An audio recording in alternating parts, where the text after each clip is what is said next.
Hey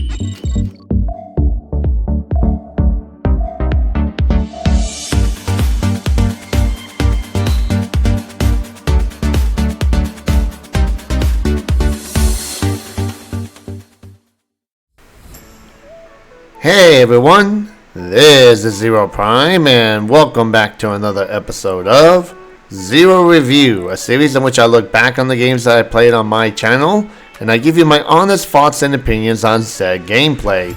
And on today's episode I'll be talking about the very first-person shooter of the Resident Evil series, which is Resident Evil Survivor on the PlayStation 1.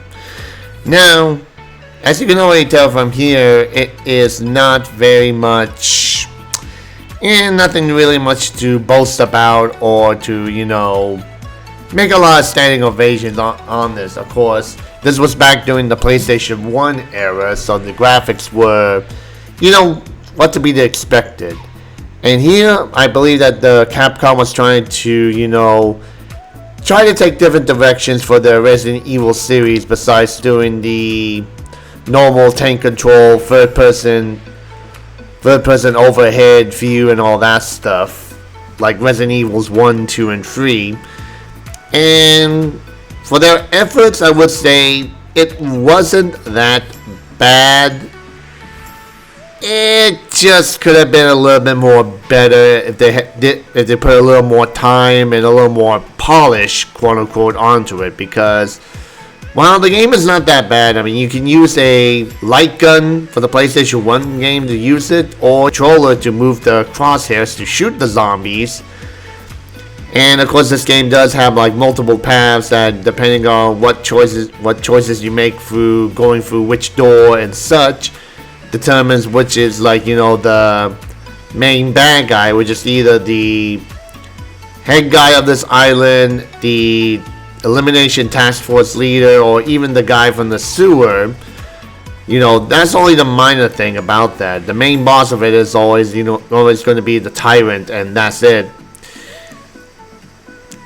And I would say my main thing that is kind of could be better. Well, I would say, actually, let's just say two things. One, the voice acting. It could have been a bit more polished onto that, but I don't know. It just feels kind of like they were purposely trying to do like the first Resident Evil game with the opening scene, with the opening cinematic or the live action one. If you all remember that one. The other thing would be is I would say the movement of the character when you move. It just feels kind of sluggish, especially when you have to try to turn around real quick before you get hit by a zombie or a monster. That just kind of feels like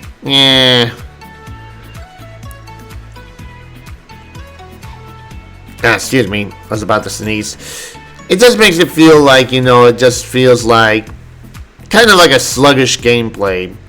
But other than that, it's not a bad game, just not something that is, I would, boast about saying like the best one of all in the franchise. It is what it is, and in its own uniqueness, it does have its own, because essentially this is like the first-person shooter of the series. Because then after that you had Dead Aim, and then you have some other arcade games for this. And let's not forget that you also have the Resident Evil 7 and 8, which are first-person views.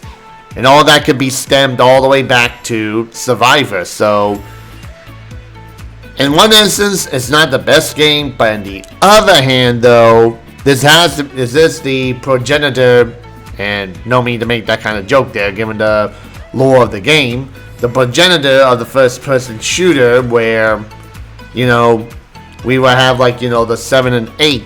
So, at least that's what I think of it. But then again, the whole point of the series is to give my honest opinion about a game that I played and everything. And some people can agree, some people can disagree, and that's fine. So, but for me, I would say that I would put this in the okay range. Maybe not like, I played multiple times, maybe every once in a while, but at least it's decent enough that it's playable. So if you do manage to find a copy of this or manage to give it a try, just give it a try and see for yourself. If you like it, then you like it. If you don't, you don't. In any case, that's all the time I have for this episode. So as usual, guys, thank you for watching. Make sure you leave a comment below, subscribe for more video update, share this on your Facebook, Twitter, Tumblr, and all other social medias. And don't forget to hit the like button and help out the channel, and to turn on the notification bell to stay up to date on my channel. And if you guys want to help me out in some shape or form, I do have a Patreon account down below. And as usual, guys, thank you for watching, and have a pleasant day. Bye-bye.